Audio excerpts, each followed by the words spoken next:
हे मधुसूदन, अब ये बताओ कि मनुष्य अपने पुण्यों को किन-किन योनियों में और कहां भोगता है? हे अर्जुन, पुण्यवान मनुष्य अपने पुण्यों के द्वारा किन्नर, गंधर्व अथवा देवताओं की योनियां धारण करके स्वर्गलोक में तब तक रहता है जब तक उसके पुण्य क्षीण नहीं हो जाते। अर्थात ये कि प्राणी के हिसाब में जितने पुण्य कर्म होते हैं उतनी ही देर तक उसे स्वर्ग में रखा जाता है।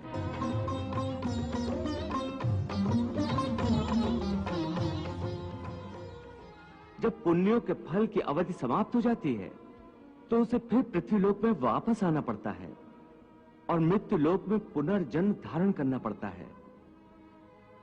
प्राप्त पुण्य कृताम लोकान उष्यत्वा शाश्वती समाह शुचीनाम श्रीमताम गेहे योग भ्रष्टो अभिजायते।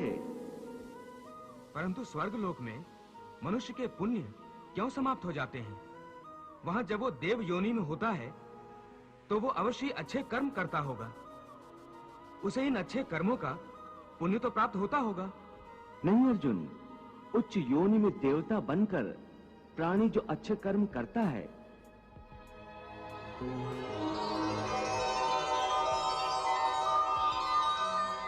या नीच योनि में जाकर प्राणी जो क्रूर कर्म करता है उन कर्मों का उसे कोई फल नहीं मिलता।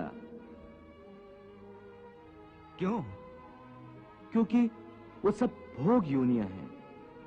वहां प्राणी केवल अपने अच्छे बुरे कर्मों का फल भोगता है। इन योनियों में किए हुए कर्मों का पुण्य अथवा पाप उसे नहीं लगता।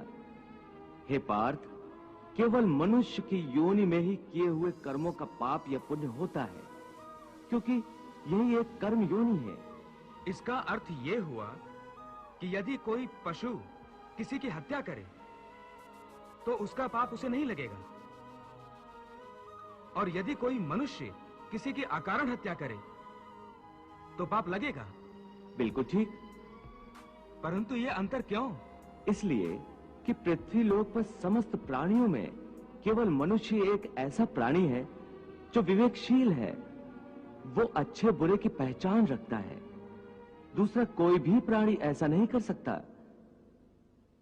इसीलिए यदि सांप किसी मनुष्य को अकारण भी डस ले और वो मर जाए तो सांप को उसकी हत्या का पाप नहीं लगेगा। इसी तरह शेर दूसरे जानवरों की हत्या करता है तो उसे उसके पाप नहीं लगता। या बकरी का उदाहरण लो, बकरी किसी की हत्या नहीं करती, घास फूस खाती है, इस कारण वो पुण्य की भागी नहीं बनती। पाप पुण्य का लेखा जोखा अर्थात प्रारब्ध केवल मनुष्य का बनता है। इसीलिए जब मनुष्य अपने पाप और पुण्य भोग लेता है तो उसे फिर मनुष्य की योनि में भेज दिया जाता है।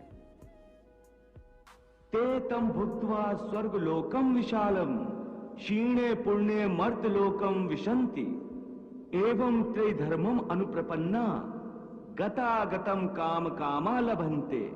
अर्थात देवों की योनियों में जो मनुष्य होते हैं वो अपने सुख भोग कर स्वर्ग से भी लौट आते हैं।